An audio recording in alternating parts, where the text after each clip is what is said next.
Howdy, y'all. I'm the Church Girl Writes, and I hope you guys are having a great day. I wanted to talk to you today about distractions. It's unbelievable how in our everyday lives, how often things happen that just come in and take our minds off the course that we're going.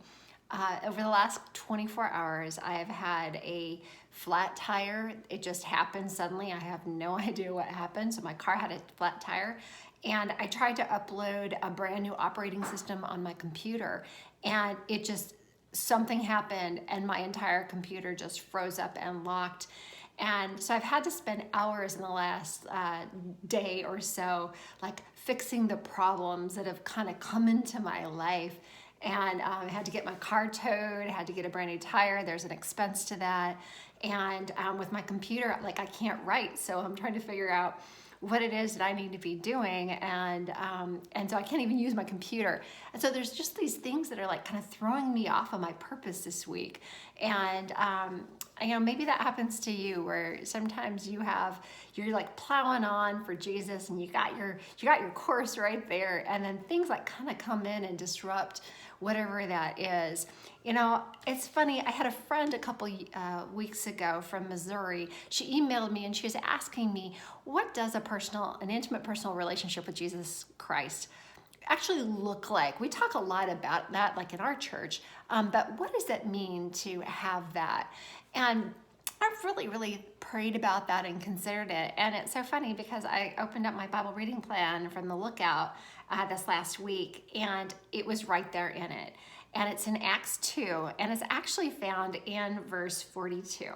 And it says this: this is the fellowship of the believers after the church is basically born and the people start believing in Jesus Christ.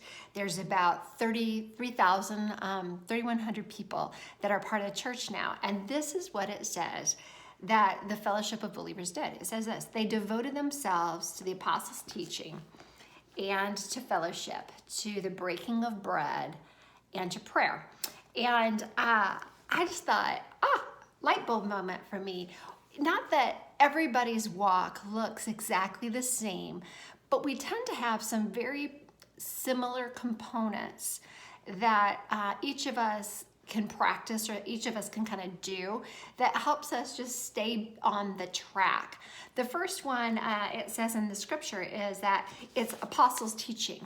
And so for us, that means we read our Bibles. Like, we have to know what is inside of our scriptures. The New Testament, especially the Gospels, were the apostles' teachings. This is what they said that Jesus did and Jesus said and how he taught.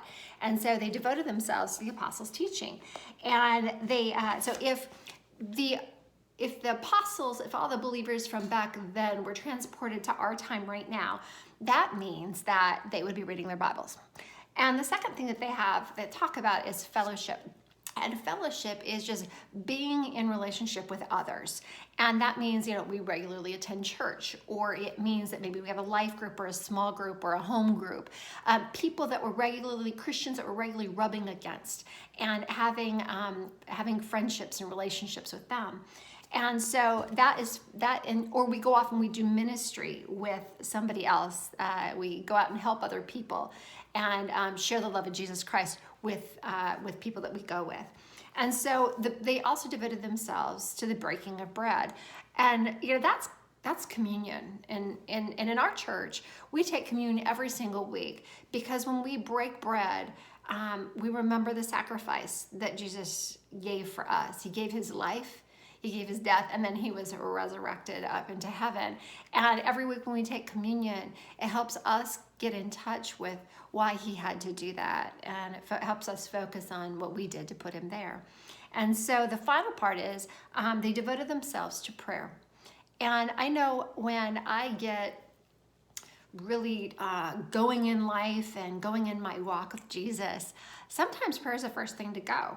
And especially when I get really busy and I've got my purpose and I'm just going at it, or I get distracted, sometimes prayer goes by the wayside. And I basically look up at Jesus and go, I got this, God. I got it. You don't need to help me. And I got this one on my own. And so that's just something that, these 4 things is kind of a 4 simple things, but it's a 4 basic things that, again, your walk is different than my walk, is different than everybody else's walk. But these are some of the components that we can actually point to back in Scripture to know what it is that we need to have an intimate personal relationship with Jesus. So all that to be said, if you want more information about this, I'm going to be posting on Friday. It's going to be from the mouth of my babes. And my kids were telling me what it is that you need to have to walk as a Christian in this life. So look for that post on Friday. Be blessed. Have a great day. And I love you. Mwah. See ya.